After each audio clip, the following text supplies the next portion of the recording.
Hello everyone and welcome to this video, which is in our Great Engine game series. I'm Grandmaster Matthew Sadler and we're taking a look at a really lovely game played by Leela-0 against Leela-rofChade in the CCCC21 Rapid main tournament.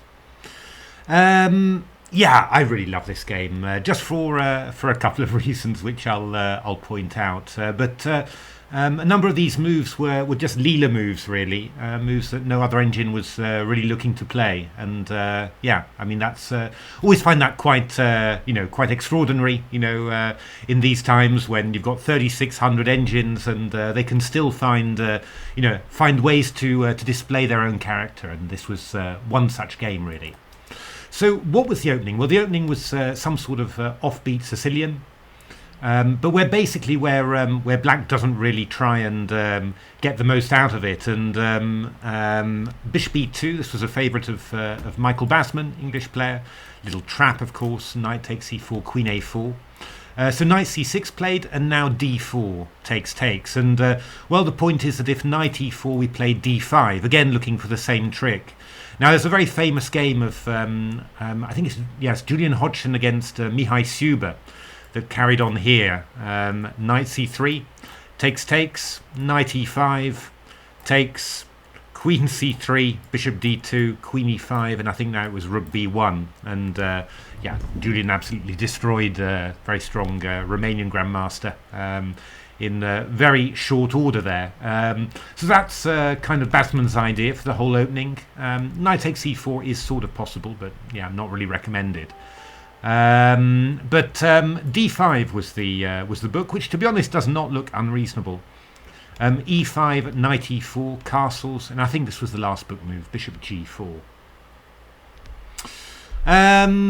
So yeah, I mean, actually, at first sight, this doesn't look that bad for black. I mean, the one thing you've got to watch out for is that knight on e4. I mean, if you'd played a move like bishop f3, then g takes f3 would pick up the knight.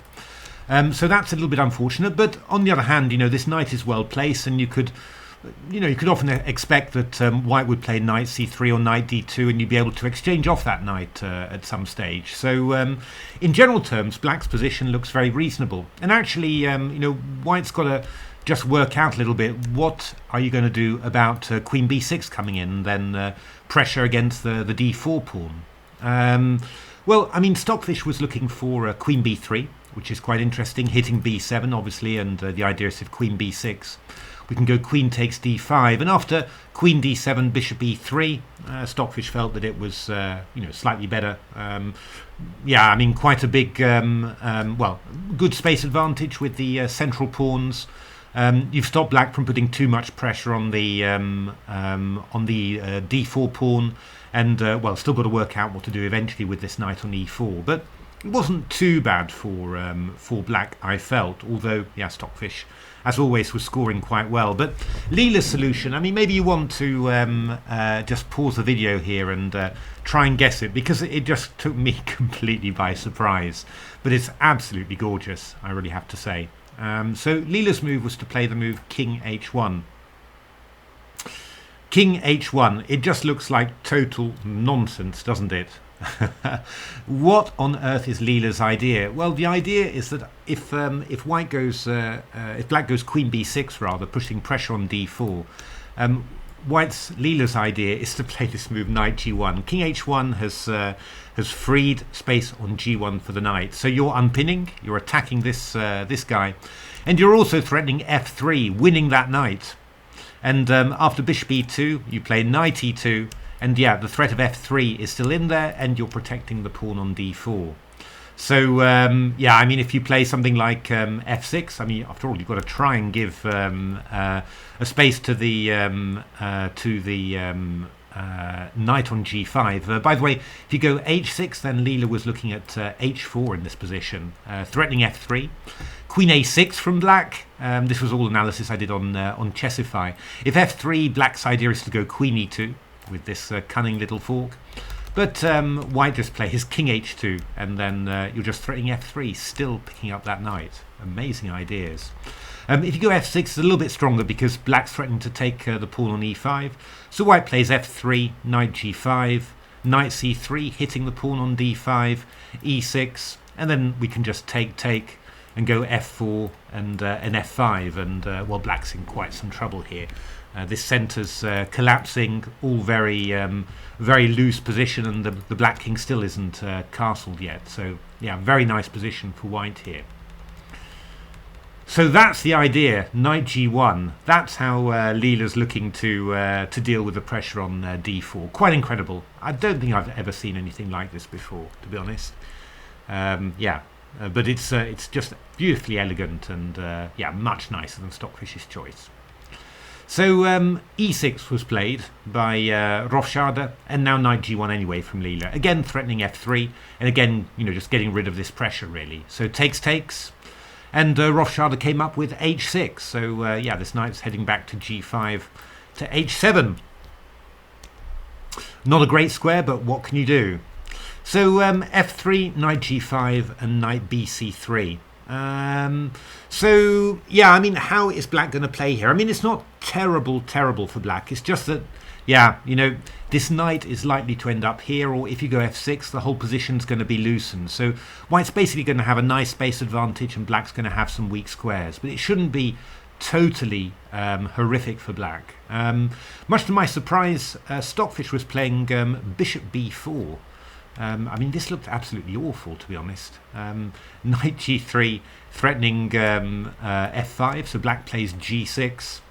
And now maybe a move like knight a4, knight f8, a3, bishop e7, bishop e3. I mean, this does not look very pleasant for black. But somehow, yeah, the engines were kind of surviving here. Actually, this knight's gone all the way around, but it's sort of looking like a reasonable position for black. And well, b5, h4, a6, and black sort of stabilized the position. Who was this? This was Dragon against Stockfish, which ended in some sort of draw. But I mean, in general, you know, it's looking like a nice position for black. But yeah, somehow Stockfish wasn't you know, afraid even of taking on c3 like that, which again looks really weird when you know, your whole central structure's on d4. But somehow was making it work. But yeah, I don't know. I don't find this human acceptable somehow. Rofschade played very natural move bishop e7, and now queen d3 from Leela. Just intending to go f4 and drive the knight back. So knight b4 played by Rofschade, and then Leela played queen b5 and a3 there. And well, black has to decide whether to take off the queens. The problem is that knight c7 is threatened, so you have to go knight a6. And after bishop d2, this was proving to be quite awkward because well, you go king d7. Oops, sorry, king d7. Go rook c1 there, and rook c8. I just take and go rook c1, and you're in a bit of a dilemma here. Either you protect the a7 pawn, but then you're never going to get this knight into play again, or you take on here, and well, you're not going to be able to defend your a7 pawn. So yeah, any way that you look at this is just very strong, surprisingly strong for white, I have to say. But yeah, it's just well, I mean, I think it's also a consequence of having a knight all the way out there. I mean, it's instead of assisting somehow, you know, normally in a Caro-Kann it might be on d7 or something. Instead of assisting, it's just not helping at all. You know, just black's ended up with two awful knights there. So knight c6 was played, and then queen d3. Leela just redeploying the knight, the queen straight away. It's done its business, and just threatening again to play f4 and chase away the knight back to h7. So castles, f4 and knight h7. And yeah, I mean, you know, white's just got nice space advantage due to these pawns and this kingside advantage as well. Not really any counterplay for black on the queen side. Nothing's really got started. Poor knight on h7. So a nice position for white here. I mean, I was sort of thinking, well, you know, wouldn't you want to play a move like f5 here? You know, and it seemed quite interesting to me. But yeah, the engines didn't like it, and Leela certainly didn't look at it either. I guess that you know, the point is you've got quite a nice bind. You know, the knight sort of pushed away into onto the side of the board there. If you play moves like f5, you're sort of opening up the position, and you know, black gets ef and then f6. I mean, I was looking at this sort of idea followed by knight f5, but yeah, the engines weren't too afraid. I was a little bit worried, but the engines weren't too afraid of this. You know, just saying, well, we're opening up the position, getting some squares for the pieces, and the whole white initiative is dying away. What Leela did simply was just keep the position and go for the slow build-up on the king side. And, well, this proved to be very, very effective.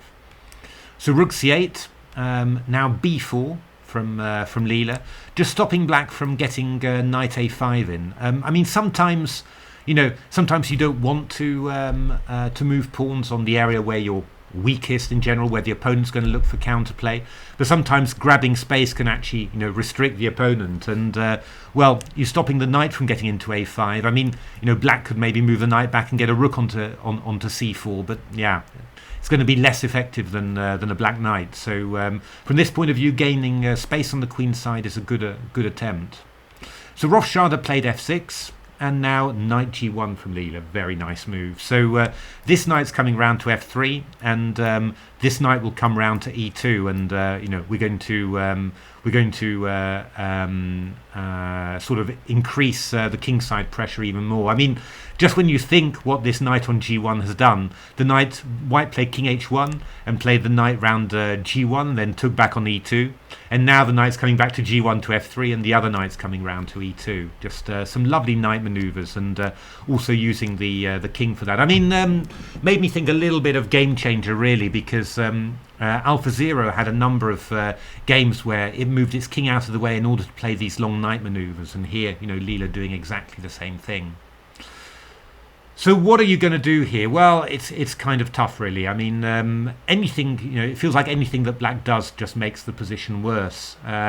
So what ro,Chade did was try and get some sort of queenside counterplay.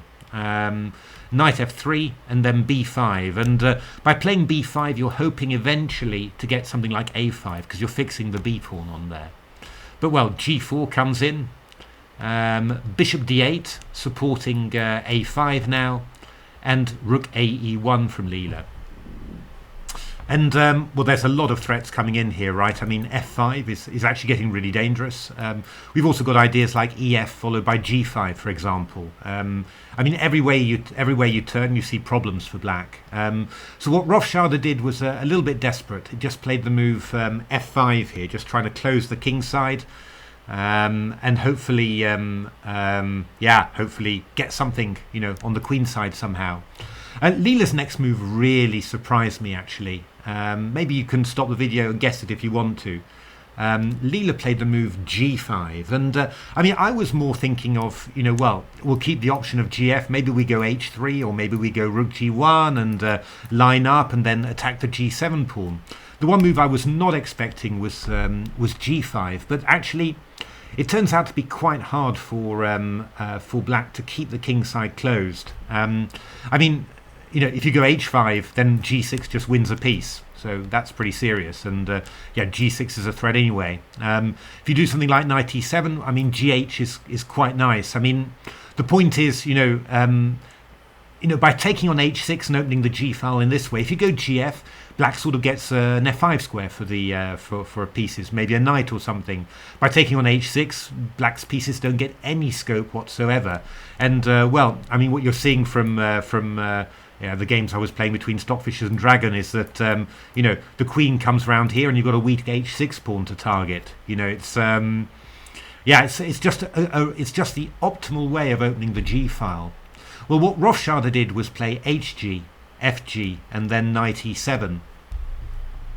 And you're trying to keep it closed that way. The problem is it's not very easy. I mean, if you go play a move like g6, for example, then this knight is coming into f4, and we're just playing h4 to h5. Maybe, moving the king out of the way and putting a rook on there first. There's no good way to keep the king side closed. What ro,Chade did was go knight e7, knight e2 played, Leela, of course, bringing the knight round to a great square there. Rook f7, h4 coming in here, looking for something like h5. And now knight f8 from ro,Chade, so at least getting the knight out of the way. And now a great move from, actually it wasn't just Leela that played this, all the engines played this. I mean, the only move I was thinking about was to play h5 here. and after g6 then knight f4, and that's not bad. I mean, it's perfectly good, right? I mean, we're going to start bringing our rooks in like this, and eventually we'll break through. But what Leela did was really gorgeous, and it just shows, it really shows how unbiased the engines are about material, and how it's all about mobility and open lines and open squares for the pieces. And yeah, I mean, humans can really learn from this. For me, this move had not occurred to me at all. And when you see it, you think, oh God, yeah, of course. But yeah, by then it's too late, of course, isn't it? Maybe you want to stop the video and just have a think about it. A nice training exercise, actually. The move was g6. So you're just giving up the pawn just to open a file. And, basically, this pawn here is just going to be a huge target.